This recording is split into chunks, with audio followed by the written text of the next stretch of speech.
Hi friends, welcome to Vijetha's gallery. ಇವತ್ತು ನಾನು ನಿಮಗೆ ಕ್ಲಾಸ್ನಲ್ಲಿ ಬಿಸಿಬೇಳೆಬಾತ್ ಪೌಡರ್ ಹೇಗೆ ಮಾಡೋದು ಅಂತ ಹೇಳ್ಕೊಡ್ತಾ ಇದ್ದೀನಿ. ಅದಕ್ಕೂ ಮೊದಲು ಅದಕ್ಕೆ ಏನೆಲ್ಲ ಪದಾರ್ಥಗಳು ಬೇಕು ಅಂತ ತೋರಿಸ್ತೀನಿ.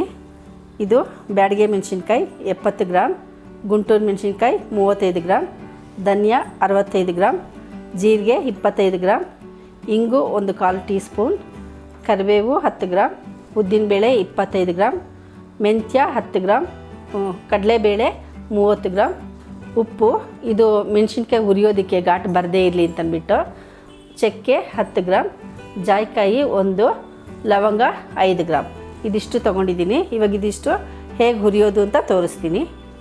ಇವಾಗ ಹೇಗೆ ಹುರ್ಕೊಳ್ಳೋದು ಬಿಸಿಬೇಳೆಬಾತ್ ಪೌಡರ್ಗೆ ಅಂತ ತೋರಿಸ್ತೀನಿ. ಮೊದಲು ಧನಿಯಾ ಹುರ್ಕೊಳ್ತಾ ಇದ್ದೀನಿ.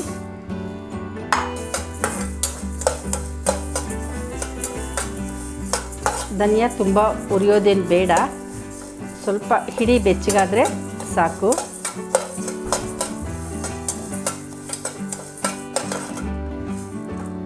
ನಮ್ಮ ಕೈಯಲ್ಲಿ ಹೀಗೆ ಮುಟ್ಟು ನೋಡಿದ್ರೆ ನಮ್ಮ ಹಿಡಿ ಬೆಚ್ಚಗಾದರೆ ಅಷ್ಟಾಗಿದ್ರೆ ಸಾಕು ಧನಿಯಾ. ಇವಾಗ ಆಗಿದೆ ಇದು.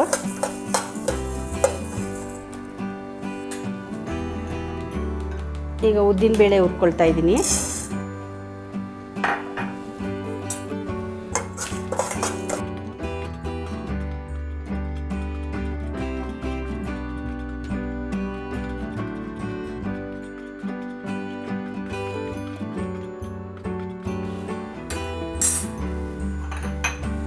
ಅದ್ರ ಜೊತೆಗೆ ಮೆಂತ್ಯ ಹಾಕಿದ್ದೀನಿ.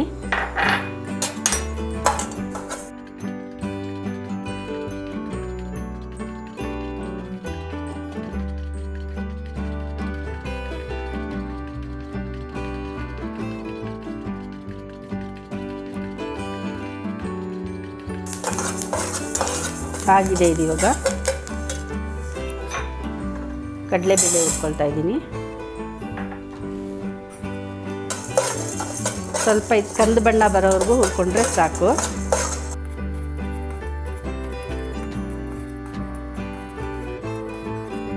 ಇದರಲ್ಲಿ ನೀರಿನ ಅಂಶ ಎಲ್ಲ ಇರುತ್ತೆ, ಆ ನೀರಿನ ಅಂಶ ಹೋಗಬೇಕು. ಇಲ್ಲ ಅಂತಂದರೆ ನೀರಿನ ಅಂಶ ಹೋಗಿಲ್ಲ ಅಂದರೆ ಪುಡಿ ಬೇಗ ಹಾಳಾಗಿಬಿಡುತ್ತೆ.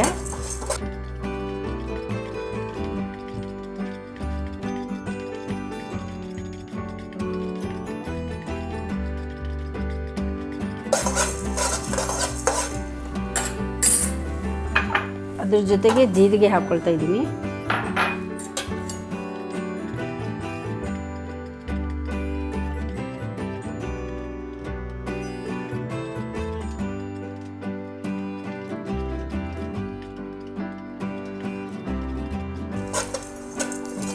ಆಗಿದೆ ಇದೀಗ. ಎಷ್ಟು ಚಕ್ಕೆ ಹುರ್ಕೊಳ್ತಾ ಇದ್ದೀನಿ. ಸ್ವಲ್ಪ ಸುವಾಸನೆ ಬರೋವರೆಗೂ ಹುರ್ಕೋಬೇಕು ಇದನ್ನು.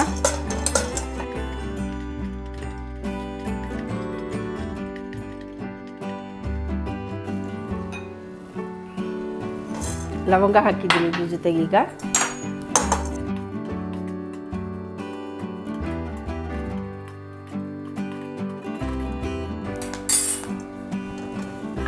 ಜಾಯಿಕಾಯಿ ಹಾಕ್ಕೊಳ್ತೀನಿ. ಸುಮ್ಮನೆ ಬೆಚ್ಚಗೆ ಮಾಡ್ಬಿಟ್ಟು ತೆಗಿಬೇಕಷ್ಟೇ. ಅದು ಆಗಿದೆ. ಕರಿಬೇವು ಹುರ್ಕೊಳ್ತೀನಿ.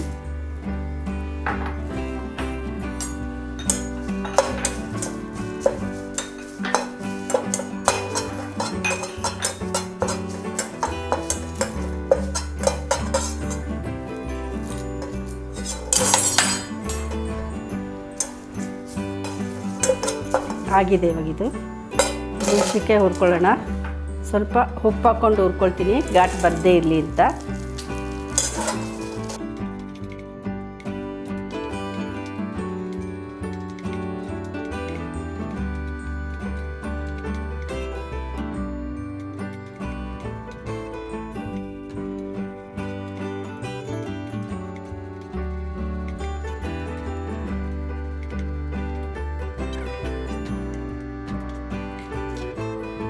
ಆಗಿದೆ ಇವಾಗ ಇದು.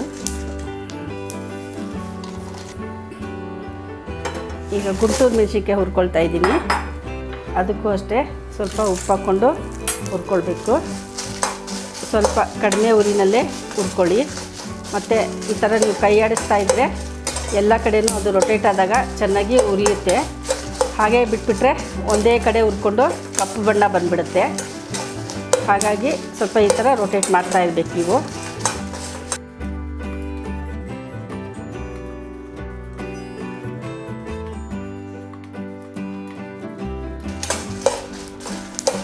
ನೋಡಿ, ಇದು ಎಲ್ಲ ಕಡೆಯೂ ಇವಾಗ ಇದು ಹುರಿದಿದ್ದಾಗಿದೆ, ಚೆನ್ನಾಗಿ ಬಂದಿದೆ. ಸ್ಟವ್ ಆಫ್ ಮಾಡಿಬಿಟ್ಟು ಆ ಬಾಣಲಿ ಕಾದಿರುತ್ತಲ್ಲ ಅದಕ್ಕೆ ಸ್ವಲ್ಪ ಹಿಂಗೆ ಹಾಕಿದ್ರೆ ಸಾಕು, ಬೆಚ್ಚಗಾಗುತ್ತೆ ಅಷ್ಟೇ.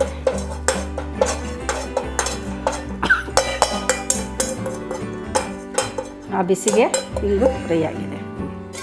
ಓಕೆ, ಇವಾಗ ಹುರ್ಕೊಂಡಿದ್ದಾಗಿದೆ. ಇವಾಗ ನಾವು ಇದು ಮೆಣಸಿನ್ಕಾಯಿನ ನಾವು ನೋಡಿ ಹಿಂಗೆ ಮುಟ್ಟಿದ್ರೆ ಅದು ಈ ಥರ ಎರಡು ಭಾಗ ಆಗಬೇಕು ಹುರಿದಾಗ. ಆವಾಗ ನೀವು ಇದನ್ನು ಮಿಕ್ಸಿಗೆ ಹಾಕ್ಕೊಂಡ್ರೆ ಬೇಗ ಇದು ನುಣ್ಣಗೆ ಪೌಡ್ರ್ ಆಗುತ್ತೆ. ಯಾಕಂದರೆ ಎಣ್ಣೆ ಹಾಕಿದ್ರೆ ಈ ಥರ ಆಗೋದಿಲ್ಲ. ಇದು ಅಷ್ಟೇ ನೋಡಿ, ಹಿಂಗಂದರೆ ಸಾಕು, ಹಿಂಗೆ ಮುರ್ಕೊಂಬಿಡ್ಬೇಕು ಮೆಣಸಿನ್ಕಾಯಿ. ಹಾಗಿದ್ದಾಗ ಮಾತ್ರ ಇದು ಚೆನ್ನಾಗಿ ಪೌಡ್ರ್ ಆಗುತ್ತೆ. ಇದು ಅಷ್ಟೇ ಎಲ್ಲ ಒಂದು ಹದವಾಗಿ ಹುರ್ಕೊಂಡಿದ್ದೀವಿ. ಇವಾಗ ಇಷ್ಟು ಹುರ್ಕೊಂಡು ಮತ್ತು ನಿಮ್ಗೇನಾದರೂ ಟೇಸ್ಟ್ ಮಸಾಲೆ ಇಷ್ಟಪಡೋರು ಬೇಕು ಅಂತಂದರೆ ಕಲ್ಲುವು ಮತ್ತು ಅನಾನಸ್ ಹೂವು, ಮರಾಠಿ ಮೊಗ್ಗನ್ನ ಇದ್ರ ಜೊತೆಗೆ ನೀವು ಹಾಕ್ಕೊಳ್ಬೋದು. ಮಸಾಲೆ ಇಷ್ಟ ಇಲ್ಲ ಅಂದರೆ ಬೇಡ. ಇವಾಗ ಇದಿಷ್ಟು ನಾನೇನು ತೋರಿಸಿದ್ದೀನೋ ಅದಷ್ಟನ್ನು ಹಾಕ್ಕೊಂಡು ನೀವು ಪೌಡ್ರ್ ಮಾಡಿಕೊಂಡ್ರೆ ಸಾಕು.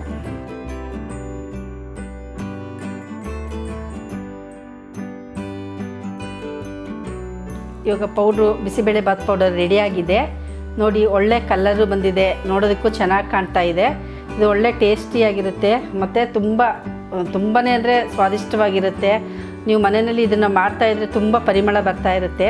ಇದು ಇವಾಗ ನೀವು ಹೋಟ್ಲಲ್ಲಿ ಮತ್ತು ಫಂಕ್ಷನ್ಗಳಲ್ಲೆಲ್ಲ ತಿಂದರೆ ಯಾವ ಥರ ಟೇಸ್ಟ್ ಇರುತ್ತೋ ಆ ಥರ ಟೇಸ್ಟ್ ಇದೆ. ಮತ್ತು ಇದು ನಮ್ಮ ಕರ್ನಾಟಕದ ಸ್ಟೈಲ್ ಇದು. ನೆಕ್ಸ್ಟು ನಾನು ನಿಮಗೆ ಬೇರೆ ಬೇರೆ ಒಂದು ಆಂಧ್ರ ಸ್ಟೈಲ್ದು ಅದೆಲ್ಲನೂ ಹೇಳ್ಕೊಡ್ತೀನಿ ನೆಕ್ಸ್ಟ್ ರೆಸಿಪಿನಲ್ಲಿ. ಇದನ್ನು ಇವಾಗ ನೀವು ಟ್ರೈ ಮಾಡಿ ನೋಡಿ. Thanks for watching the video.